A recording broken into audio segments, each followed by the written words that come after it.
So yun po mga idol, no? Isang mapagpalang araw po sa inyong lahat. Brad Dudong Adventure po nagbabalik, no? So ngayon po medyo ano na po yung katawan natin. Medyo nakarecover, nakapahinga na. At eto, masakit pa lang yung sugat. At salamat din sa Panginoon. Unang-una sa Panginoon, no? Salamat sa Panginoon na nakauwi kami ng ligtas ng bata at naihatid ko sa kanila. Actually, kaninang umaga pa lang, hatid ko sa kanila. Dito ko na pinatulog kasi gabi na kami nakababa eh. So, yun. Maraming salamat din po sa mga dasal ninyo, pagmamahal, dahil naging part po kayo ng ano natin, ng protection, no? So, ngayon,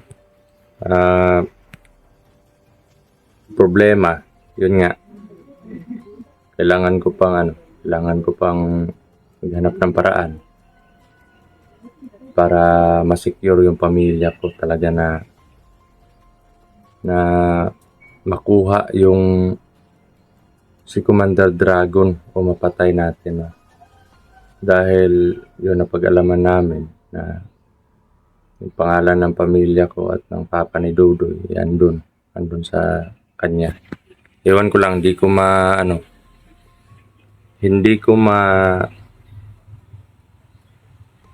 ko alam kung sino yung nagbigay or sino yung nagbigay informasyon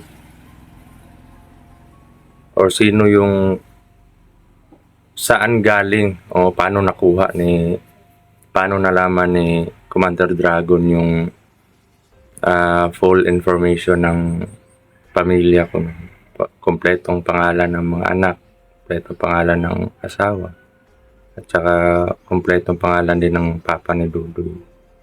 So malaking banta po yun kasi marami po siyang pwedeng gawin dun, no, sa pamamagitan lang ng pangalan. At kailangan po namin ni Dudoy na maghanap ng paraan para dun na mapuksa si Commander Dragon. So kahit hindi pa totally na okay yung sugat natin, at least na nakuha na yung medalyon. Dito na po sa akin yung medalyon. Re-ritualan ko lang to para magamit ko uli or maging combination doon sa ni Pinunong Kabura, yung sa mutya niya, no, mga idol. At yun nga, full mission daw yan na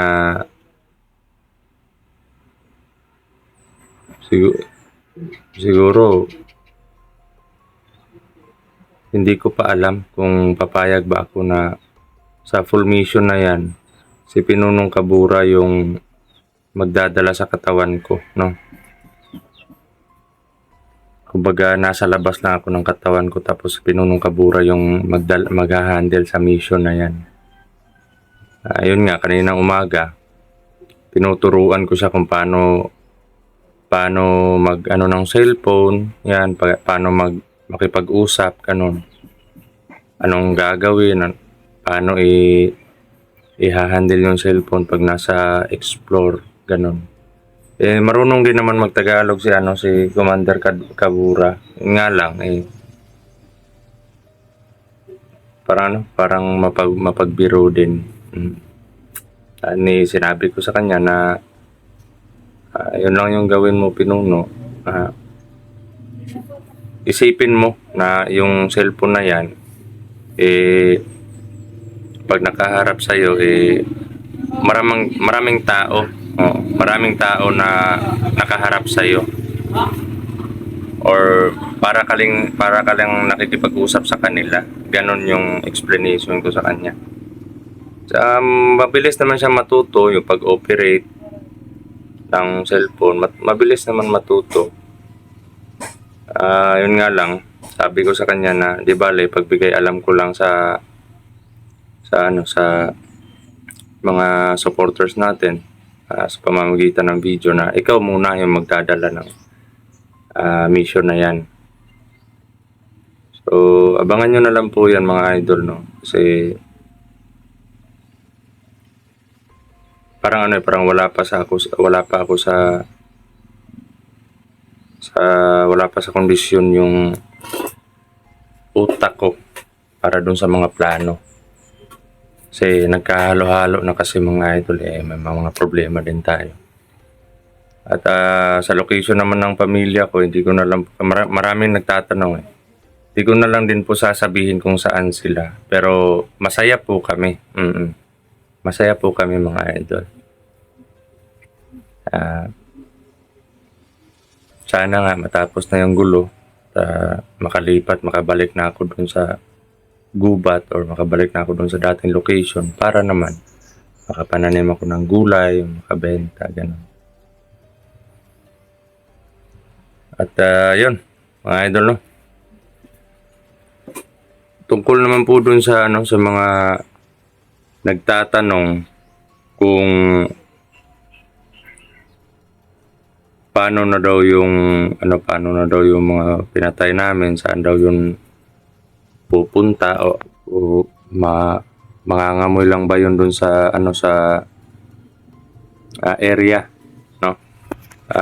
Nabanggit ko na po yan noong may video akong nabanggit ko yan mga idol, na sinabi ko dun na itinatapon nila, minsan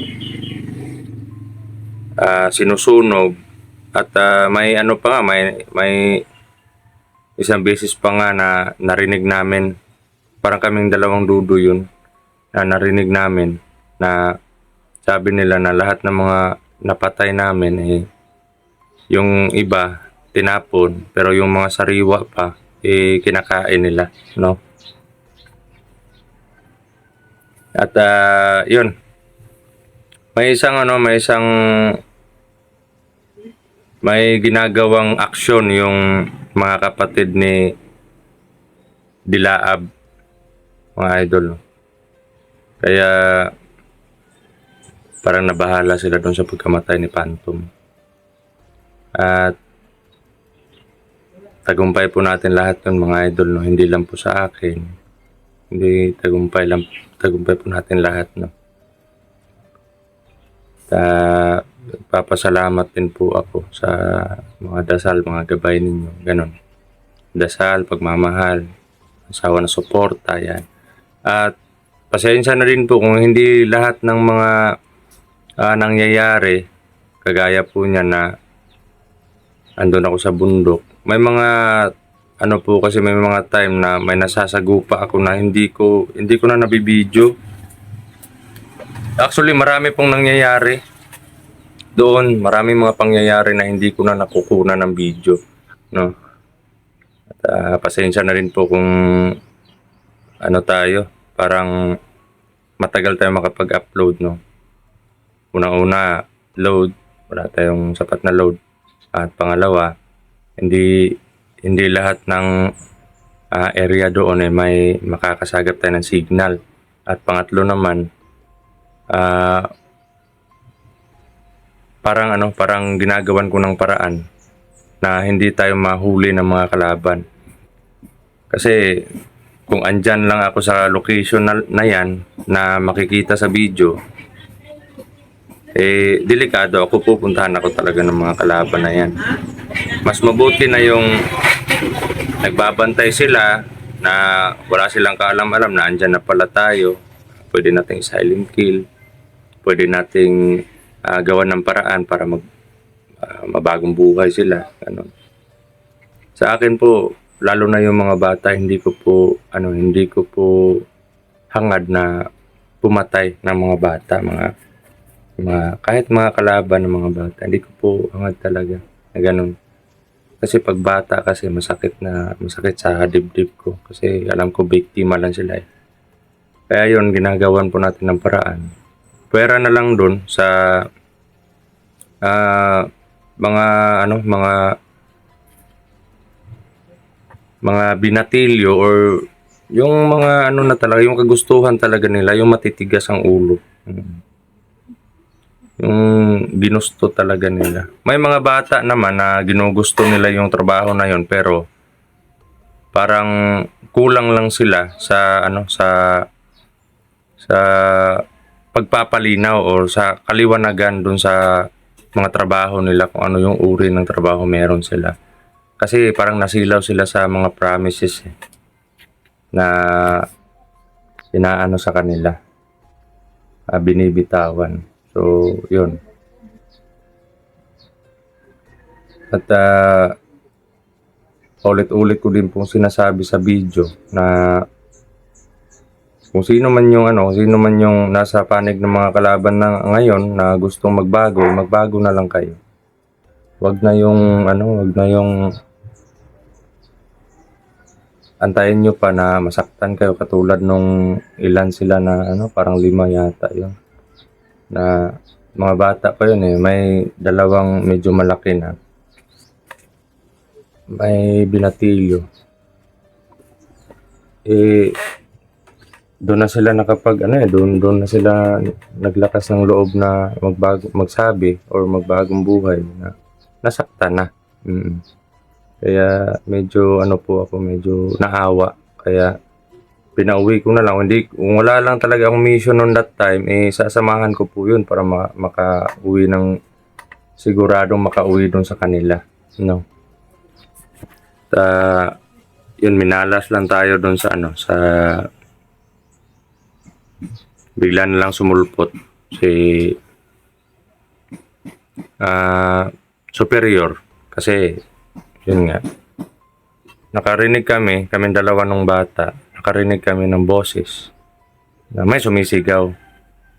Tapos pupuntahan ko na sana, sabi ko dito ka lang sa likod ng camera at punta ko doon. Hindi ko alam na hindi ko pala na-play yung video. Malapit na ako nun sa target ko eh. Malapit na ako kasi nagbabantay yung isa. Yung isa naman, ginugulpin niya yung bata. Pag malapit na ako doon, nung malapit na ako sa kanya, bigla ko na lang naramdaman na may papunta sa akin. Nung paglingon ko, dito na. Akala ko yung bata tumatakbo papunta sa akin. Pero paglingon ko, dito na. Nasaksak na ako, tapos nag-away pa kami nun eh. Natumba siya.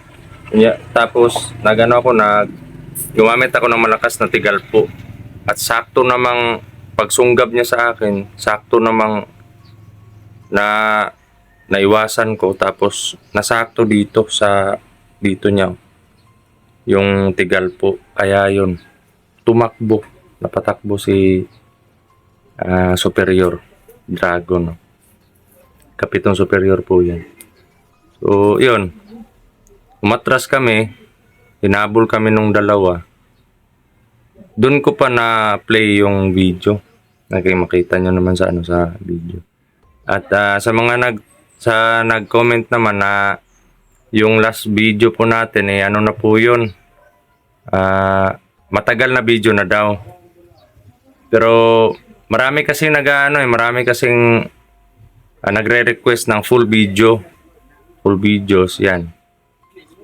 Kaya yun, yung ginawa ko, in-upload ko na lang yung full video. Matagal-tagal din yun mga idol kasi nasa 2 oras yun mahigit. Pero ganun pa man, at least na-explain ko ngayon yung nangyari at yung posibleng mangyari pa, no? Kaya yun. At sa mga sa mga kapatid ko na hunters, yan, mag-ingat kayo palagi mga bro. Wag nyong pababayaan yung sarili ninyo. Siguro, itong video na to, ko lang to mga idol, ma-upload ko lang to kung malapit na akong mag-explore. Malapit na akong mag-explore yan. Diyan ko pa i-upload yung video na to. Maghanap pa din kami ng hindi. Yan. May aso po ako dito kasi mga idol. Nanghingi ako ng aso. Kasi si Nana, nalala nyo si Nana, yung aso. Nabuntis yun. Nabuntis na naman siya. Buntis siya. Tapos, yun, excited na ako kasi alam ko yung mga lahi ni Nana parang agresibo sa mga kalaban. Parang may taglay na kumbaga. Parang alam nila yung paano makibagay dun sa nagmamay-ari sa kanila, nakagaya ko. Kasi kadalasan ng kalaban ko halos mga spiritual eh. Kaya sila, parang nasanay na sila na pag may mga masasamang elemento or masasamang presensya, umaano ako, agad ako, nagre-react ako. Kaya yun yung nakikita nila or nararamdaman sa akin. Kaya nasanay sila, nagre-react na din sila, no? Kahit nasa loob lang ako ng bahay tapos sila andito sa labas, pag may mga ganon, mga masamang presensya, nagre-react sila. Oo. Pero yun nga lang, sa kasamaang palad, namatay na po si Nana. No? Mga idol. Paiyak nga ako nun. Buntis po yun. Tapos, parang nanghingi siya ng tulong kasi parang lumubo yung yung tiyan. Pag hinahawakan ko yung tiyan na, hinihimas ko, siguro masakit. Pag kinabukasan, wala na na siya, patay. Ginamot ko pa nga yun eh. Akala ko na na poison. Pinainom ko ng pure na gata at nilagyan ko ng asukal. Pinainom ko sa kanya. Hindi din eh. Hindi siya hindi siya naging okay. Tapos yung nangyari, inurasyonan ko, inusalan ko para mawala yung sakit niya. Akala ko manganganak na siya eh, kaya nagkakaganon. Pinaano ko lang pagkatapos kong gamutin eh. Nilagay ko siya sa sulok para makapagpahinga. Kasi halos di na siya makatayo eh. Pero nung kinabukasan, wala na. Patay na po si Nana. No? So, masakit sa akin talaga. Noon pa eh, kami nila Kuya Buds. Parang pinaglaanan talaga namin or sinugalan talaga namin ng buhay namin para si Nana madala namin o yung mga tuta niya, ganun, mga anak niya. Kasabay nung pagkuha namin ng documents ng mga bata, no? So, masakit po para sa akin. At least na sa sakit na sa yung mga pain na nararamdaman ng aso nung time na parang nag-aano pa siya sa sakit, hindi na siya natapos yung pagtitiis niya, kumbaga. Dinasalan ko na lang, nilibing. Tapos yun. Hanggang may anak pa naman siya, isa lalaking aso. Pero parang siya, parang hindi masyadong aktibo yung ginagawa niya lang na saka pa siya nagre-react pag nagre-react na ako. No? Kaya nang hingi ako ng isang aso. Yan. Pinangalanan kong Weedy. Yan. So, yun, mga idol, no? Dito lang po yung video, yung update natin. At maraming salamat po sa mga dasal ninyo.